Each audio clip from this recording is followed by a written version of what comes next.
Hey everyone, Jennifer Lee Chan here from NBC Sports Bay Area. It is the game status day. It is Friday before the 49ers head to Tampa Bay to face the 4-1 Buccaneers. And Kyle Shanahan was just on the podium a little while ago.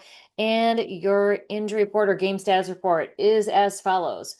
Brock Purdy is out. Ricky Pearsall out. Yetur Gross-Matos out. Jordan Watkins out. And Kevin Givens out. Questionable. Alfred Collins with a knee. Kalia Davis hand. Juwan Jennings uh, ankle, ribs, shoulder, everything. Upton Stout ankle questionable. CJ West questionable with the hands. Malik Mustafa questionable. He could play. And Mac Jones questionable with the knee and the ribs. So after kind of setting a precedent of what the heck might happen if Mac Jones can't play on Thursday. He did report that he played on a limited fashion on Thursday in practice. So, kind of on a pitch count, kind of like Brock Purdy after he hurt his elbow. Mac Jones was limited in practice on Thursday and probably on Friday as well. Now, Kyle Shanahan did say it was, it's a walkthrough on Friday. So, it's a little lighter, but he seems a little bit better. On Thursday, they do a lot of work. So there's a lot of throws that go out there, and Mac Jones is trying to save his body from doing the entire workload. So I mean, I'm guessing Mac Jones starts. Adrian Martinez is backup, and through talking to everybody in the locker room and at the podium, they all have a lot of confidence in Adrian Martinez. He has a lot of experience from college, from the Birmingham Stallions, from the New York Jets. So he's a guy that they're confident in. If something happens, Kyle Shanahan was like, well, I guess we'll see how good he is. So not what he wants as a scenario, but obviously there if needed. So Juwan Jennings questionable. He did look really happy at practice yesterday. I know it was limited, but he's a guy that's going to fight through it. He's also, let's not forget, on the last year of his contract, did not get a bigger deal, got some more incentives to be out there on the field. So he wants to be out there. So Juwan Jennings is going to go out there and play on Sunday, I'm pretty sure. Kendrick Bourne and Juwan Jennings, I think that does help the run game because those two guys are great run blockers. They're also, they help out with the chips and pass protection. So I think they will help out. I think Juwan is a great blocker. And I think that does open the run game. They're missing George Kittle, who's out another week. I did see him in the locker room. It was his birthday yesterday. If you are, on social media and whatnot, you can wish him a happy belated birthday because it's the day after. But it's going to be at least another week. Now, Christian McCaffrey, though, looking pretty healthy. He is excited about whatever reps he gets. He doesn't want to talk about how many reps he gets. He doesn't want to talk about if it's too many or if it's too little. He's just going to get whatever is given to him, and he wants to be out there as much as possible. So just is what it is. I think there's never any worry about, am I going to last to the end of the season? It's just play by play, game by game. And as long as Christian McCaffrey is contributing and making an impact on the game, 669 yards from scrimmage, leading the league. Puka Nacua is the next one behind him with 640. It's just crazy. And, is it sustainable? Maybe. Is Christian McCaffrey getting older? Yes. But is it something that he can do? I mean, he didn't play that much last year. So he has fresher legs than guys who have played, 7, 8 seasons. And, he did played deep into the postseason the last few years. So he's gotten a lot of rest, which is good for his legs. And I think probably has rejuvenated him a little bit. So foreigners are going to lean on him as much as they can, as much as they need to. Of course, Kendrick Bourne is going to be out there again. He's got a great chemistry with Mac Jones, and you see that on the field.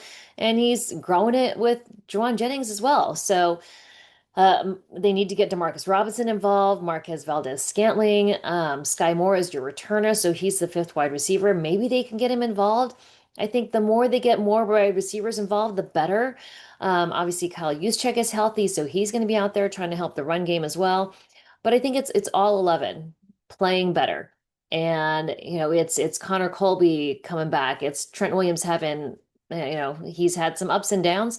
It's having a good game. It's Dominic Puni having a good game. The whole offensive line from Colton McKivitz to Jake Brendel. It's everybody doing their part, and especially timing wise. On the defensive side of the ball, Baker Mayfield does not turn the ball over. So this is a perfect opportunity. Maybe Baker rips it a little bit more and the 49ers are ready. Fred Warner has had his hands on so many near interceptions. He's just dying to get one. And it's going to happen at some point. One of these days when that ball comes out and it's in Fred Warner's hand and it hits him in the hand, he's going to hold on to it. And it's not that for lack of effort because he has been trying to get an interception since the beginning of the season, since the beginning of his football career. It just hasn't happened this year so far for the 49ers. And, part of it is, the pass rush. If the pass rush gets home to the quarterback a little bit more, they're under duress, they throw a little bit more errant. So it's on a kind of all covered, tied together. So Russian coverage.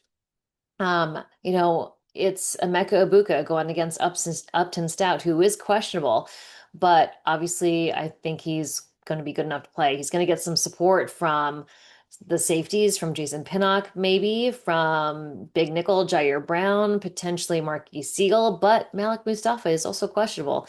Last year when Talanoa Hufanga came back, they threw him out there and he started the whole game. Now they could rotate a series or maybe two series for one, two series for another. But they also could just throw Malik Mustafa out there, depending on how he feels. So remains to be seen who goes out there as the starting defensive first group, the 11, and it'll be interesting to see. So, all right, it is Friday. I'm taking a red eye out Friday night, so maybe a Saturday morning post. Maybe we'll watch a little college football and we'll do a little video there. Leave me questions that you have in the comments. Let me know what you think. The players that are out for the Buccaneers, it is Mike Evans, Chris Godwin, Bucky Irving. They're three starting offensive weapons. So, I mean, that is a little bit of an advantage for the 49ers defense. They also, on the defense, they have Zion McCollum and Benjamin Morrison. Cornerbacks are both out. Also, running back Josh Williams has a concussion. He is out. So six players for the Bucs out as well. So it does kind of even out the playing field a little bit. It's the battle of the backups. Which backups play better? Are the Niners backups better? I think potentially they might be. So you look at Kendrick Bourne and how he's played since he's come in. I think, Juwan Jennings coming back, I think that helps. They're going against a depleted cornerback group in the Buccaneers. And then on defense, can the 49ers get home on defensive line without Bucky Irving, Chris Godwin, Mike Evans? Those are huge targets for Baker Mayfield. So just might be an advantage. All right. Talk to you guys soon. Hope y'all are well, and maybe I'll see you in Tampa Bay.